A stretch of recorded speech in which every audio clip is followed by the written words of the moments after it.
আমি যে সমস্যাগুলো বলেছিলাম, 1 নম্বর পয়েন্টটা হলো যে পৃথিবী আর এই বিশ্বজগৎ তৈরি হয়েছে 24 ঘন্টার হিসেবে 6 দিনে। আলো আগে, তারপর আলোর উৎস এসেছে। 2 নম্বর পয়েন্ট। 3, পৃথিবী সৃষ্টি হওয়ার আগে দিন রাত সৃষ্টি হয়েছে। পয়েন্ট নাম্বার 4, সূর্যের আগে পৃথিবী সৃষ্টি হয়েছিল। 5 নম্বর পয়েন্ট, পৃথিবীতে আলো আসার আগে গাছপালা তৈরি হয়েছিল। 6 নম্বর পয়েন্ট, চাঁদের যে আলো সেটা তার নিজস্ব আলো। 7 নম্বর পয়েন্ট, এই পৃথিবীটা ধ্বংস হয়ে যাবে নাকি চিরদিন থাকবে। 8 নম্বর পয়েন্ট, পৃথিবী স্তম্ভের উপরে আছে। 9 নম্বর পয়েন্ট, আকাশমণ্ডলের স্তম্ভে আছে। 10 নম্বর পয়েন্ট, ঈশ্বর বলেছেন তোমরা সব ধরনের গাছপালা আর ফলমূল খেতে পারো, যেগুলো বিষাক্ত সেগুলো।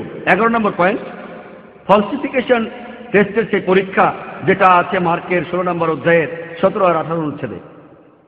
12 নম্বর পয়েন্ট, একজন মহিলা দ্বিগুণ সময় নোংরা থাকবে যদি সে পুরুষ সন্তান জন্ম না দিয়ে নারী সন্তানের জন্ম দেয়। 13 নম্বর পয়েন্ট, পাখির রক্ত দিয়ে কোনো বাড়িকে প্লেগ আর কুষ্ঠরোগ থেকে মুক্ত করা। 14 নম্বর পয়েন্ট, আপনি কিভাবে তেতো পানি দিয়ে ব্যভিচারের পরীক্ষা করবেন।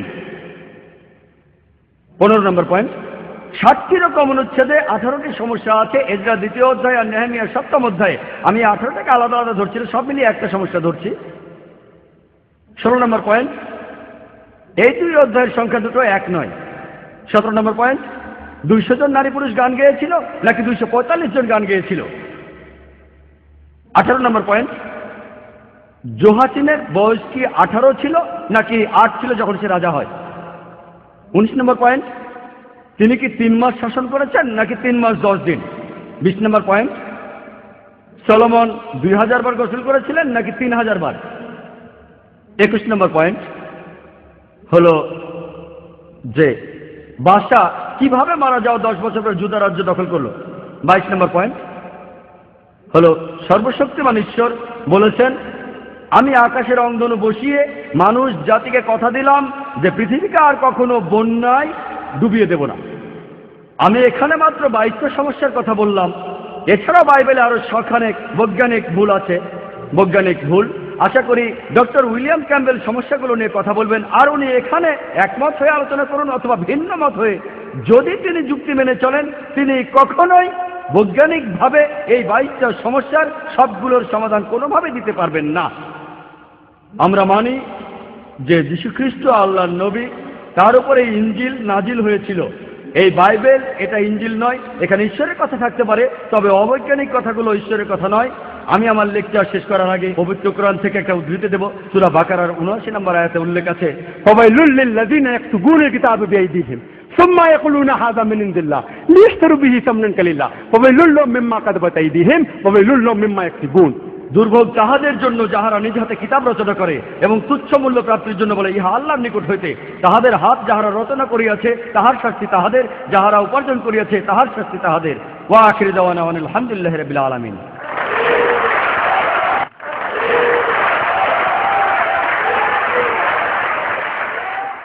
এখন আমি আহ্বান জানাচ্ছি ডক্টর ক্যাম্বেলকে ডক্টর জাকির নায়েকের বক্তব্যের উপর আলোকপাত করতে।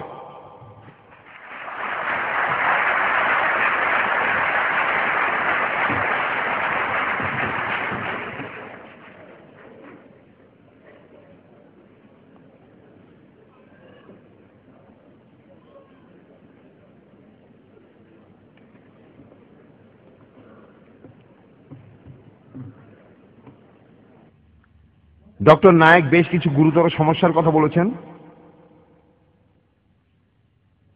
উনি কোরআনের আলাকা আর মুতাকা সম্পর্কে যে ব্যাখ্যা দিলেন, আমি তার সাথে একমত না। আমার মতে এটা আসলে একটা সমস্যা, তবে সেটা ওনার কথা, এটা আমার কথা। আপনারা শ্রোতারাই এখানে বিচার করবেন কোনটা ঠিক। ডক্টর নায়েক বললেন যে তিনি এখন পর্যন্ত কোনো লোককে দেখেননি যে বাইবেলের পরীক্ষাটা দিয়েছে।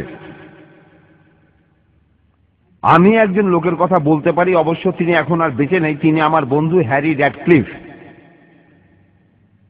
তিনি মরক্কোর দক্ষিণে একটি শহরে বসবাস করতেন, আর সেখানে একজন লোক যাকে হ্যারি বন্ধু বলে মনে করত, সেই লোক হ্যারিকে দাওয়াত করলো ডিনারের জন্য। সে লোক হ্যারির স্ত্রী আর ছেলেকেও দাওয়াত দিল। হ্যারি সেই দাওয়াতে যেতে রাজি হলো। এমন সময় একজন লোক হ্যারিকে জানালো যে তার খাবারে বিষ মেশানো থাকবে। তারপরও তারা গেল। আপনি যে অনুচ্ছেদটা বললেন হ্যারি সেটা জানতো। হ্যারি ঠিক করলো সে যাবে, কারণ সে কথা দিয়েছে। হ্যারি দাওয়াতে গেল। হ্যারি সুযোগ খুঁজছিল যে লোকটা যদি খুঁজ রেখে বাইরে কোথায় যায় তাহলে সে প্লেটটা বদলে ফেলবে, কিন্তু হ্যারি কোনো সুযোগই পেল না। তাই হ্যারি খাবারটা খেলো। হ্যারির স্ত্রী ভয় পাচ্ছিল, তাই খুব একটা খেতে পারলো না। তাদের ছেলে বাসা থেকেই খেয়ে এসেছিল, কিন্তু হ্যারি সবই খেলো। সেই রাতে হ্যারির পেটে খুব ব্যথা করলো, মুখ দিয়ে রক্ত পড়লো, কিন্তু হ্যারি মরেনি। 2 দিন পরে হ্যারি সেই লোকের দরজায় কড়া নাড়ল। লোকটা দরজা খুলে হ্যারিকে দেখে একেবারে ফ্যাকাশে হয়ে গেল, আর হ্যারি তাকে ডিনারের জন্য ধন্যবাদ জানালো। আপনি বললেন তাই এই সম্পর্কে একটা উদাহরণ দিলাম। আর আপনি বললেন যে যিশুকে শুধুমাত্র পাঠানো হয়েছে শুধুমাত্র ইহুদিদের জন্যই, জেন্টাইলদের জন্য নয়।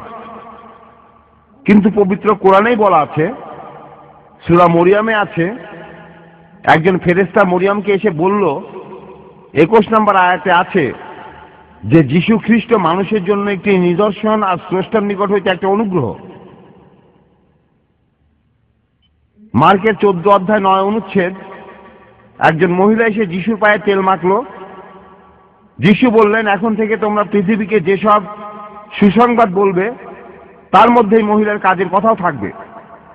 ম্যাথিউর 28 অধ্যায়ে যিশু যখন স্বর্গে যাওয়ার জন্য তৈরি হচ্ছেন, তিনি শিষ্যদের বললেন, গসপেলগুলো পুরো পৃথিবীতে ছড়িয়ে দাও। এটা পরস্পর বিরোধী কথা নয়। তিনি মৃত্যুর আগে তার শিষ্যদের বলেছেন, ইহুদিদের অনুসরণ করো, কারণ ইহুদিদের একটা বড় ধরনের সুযোগ আছে। একটা গল্প আছে, বাইবেলের মধ্যে আছে। এটাকে গল্প না বলে আসলে বলা উচিত ইতিহাস। যিশু একটা ডুমুর গাছের কাছে আসছেন। গাছটাতে 3 বছর ধরে কোনো ফল হচ্ছিল না। তাই লোকজন যিশুকে প্রশ্ন করলো, আমরা কি গাছটা কেটে ফেলবো? যিশু তখন উত্তরে বললেন, না, গাছটাকে আরো 1 বছর পরিচর্যা করে দেখো কোনো ফল দেয় কিনা। এসবই আসলে একটা রূপক কাহিনী ইসরায়েল সম্পর্কে। তিনি ইসরায়েলবাসীকে 3 বছর দীক্ষা দেওয়ার পর আরো বছরখানেক ছিলেন। অন্য আরেকটা রূপকে আছে যে যিশু তার শিষ্যদের বললেন, তোমাদের কাছ থেকে ঈশ্বরের আশীর্বাদ কেড়ে নিয়ে জেন্টাইলদের দেয়া হবে।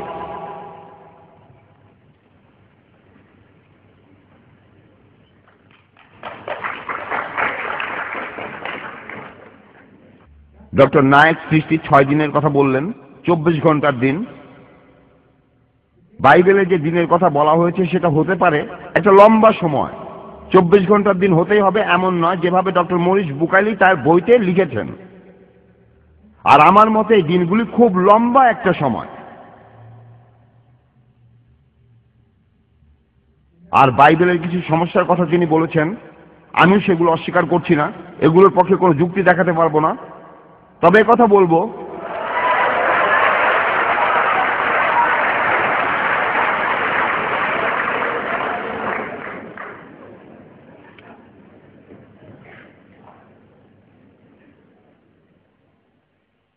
ডক্টর নায়েক এখানে 2 প্রকার পানির কথা বলেছেন, মিষ্টি পানি আর নোনা পানি।